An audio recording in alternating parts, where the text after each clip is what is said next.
Oke, sebelumnya Assalamualaikum warahmatullahi wabarakatuh. Saya Uda makan dari Paku Petikan. Salam Pramuka. Sebagai seorang Pramuka Pandega, kita dituntut untuk memiliki pemahaman yang luas dan mendalam tentang berbagai aspek kehidupan, termasuk juga terkait kesehatan reproduksi. Topik ini bukan sekadar soal biologis, tapi juga menyangkut etika, tanggung jawab sosial, dan juga pembentukan karakter. Nah, sebelum kita masuk, ada sebuah pertanyaan. Apa itu kesehatan reproduksi? Nah, kesehatan reproduksi adalah sebuah kondisi sehat secara fisik, mental, dan juga sosial yang berkaitan dengan sistem reproduksi. Ini mencakup kemampuan seseorang untuk pertama, menjalani kehidupan sesuai seksual yang aman dan bermartabat, kemudian menghindari penyakit menular seksual, merencanakan keluarga secara bertanggung jawab, menjalin hubungan yang sehat dan saling menghormati.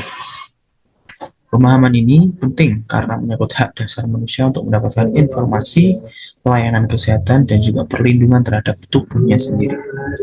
Nah, dan ini selain ada anatomi dan juga fisiologi reproduksi. Nah, ada organ-organ reproduksi baik dari pria maupun wanita.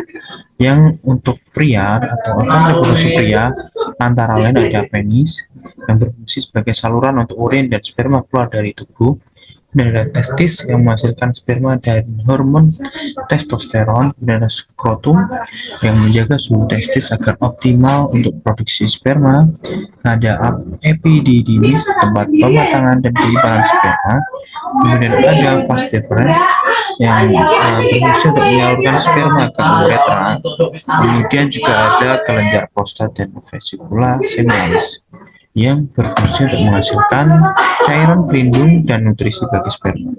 Yang terakhir ada uretra, yaitu saluran akhir untuk urin dan sperma.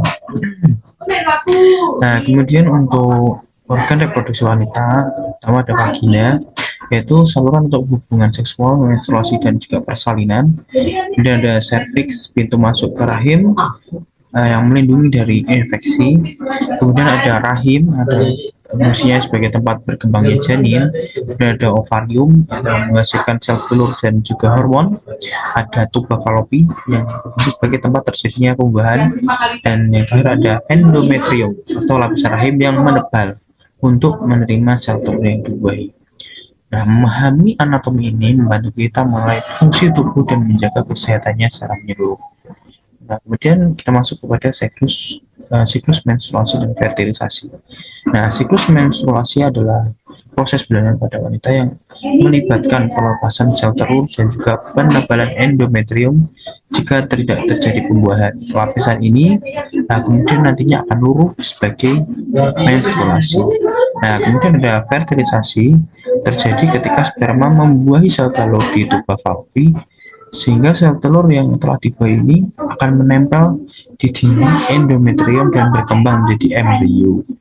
Nah, pemahaman tentang siklus ini membantu wanita untuk mengenali masa subur dan menjaga keseimbangan hormonal. Nah, selanjutnya ada pencegahan kehamilan dan perencanaan keluarga. Nah, kontrasepsi adalah metode untuk mencegah kehamilan seperti alat-alatnya ya, ada kondom. Nah, ini juga berfungsi untuk mencegah penyakit menular seksual. Kemudian ada pil KB, IUD, ada suntik KB dan implan. Nah, perencanaan keluarga membantu pasangan menentukan jumlah anak dan waktu yang tepat untuk memiliki anak sesuai dengan kondisi fisik, mental, dan juga ekonomi. Nah, kontrasepsi ini bukan hanya soal mencegah kehamilan, tapi juga tentang kesiapan menjadi seorang orang tua dan menjaga kesehatan reproduksi kita. Nah, setelah itu kita juga ada terkait pencegahan penyakit menular seksual. Nah, PMS seperti HIV atau AIDS, sifilis, gonorrhea, dan chlamydia dapat menular melalui hubungan seksual tanpa perlindungan. Pencegahannya dilakukan dengan yang mungkin pertama seperti tadi yang sudah saya sampaikan, penggunaan kondom, kemudian menjaga kesehatan pasangan, pemeriksaan kesehatan secara rutin, kemudian juga edukasi seksual yang benar. Nah, PMS ini dapat berdampak serius pada kesehatan dan kehidupan sosial, sehingga pencegahannya sungguh-sungguh sangat penting. Dan ada hubungan sosial dan juga etika. Nah, kesehatan reproduksi juga mencakup etika dalam hubungannya, seperti ada komunikasi yang terbuka, penghormatan terhadap pasangan, penghindaran kekerasan seksual. Nah, etika dalam hubungan adalah sebuah fondasi yang membentuk karakter yang sehat dan juga baik.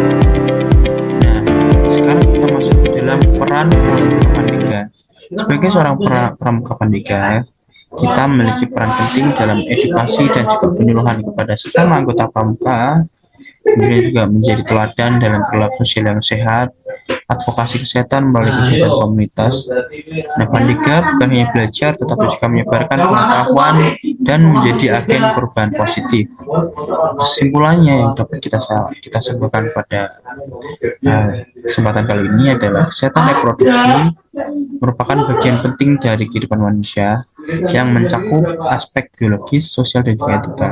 Sebagai seorang pandega, kita diharapkan untuk memahami tubuh sendiri, mengambil keputusan yang bijak, kemudian untuk menjadi contoh dalam menjaga kesehatan dan juga membangun hubungan yang sehat. Dengan pemahaman ini, kita tidak hanya bisa merawat diri sendiri, tapi juga bisa berkontribusi dalam membentuk masyarakat yang sehat dan juga bertanggung jawab. Mungkin sekian saja video yang bisa saya sampaikan. Kurang lebihnya mohon maaf. Wassalamualaikum warahmatullahi wabarakatuh. Satya Dharma dan Salam Pramuka.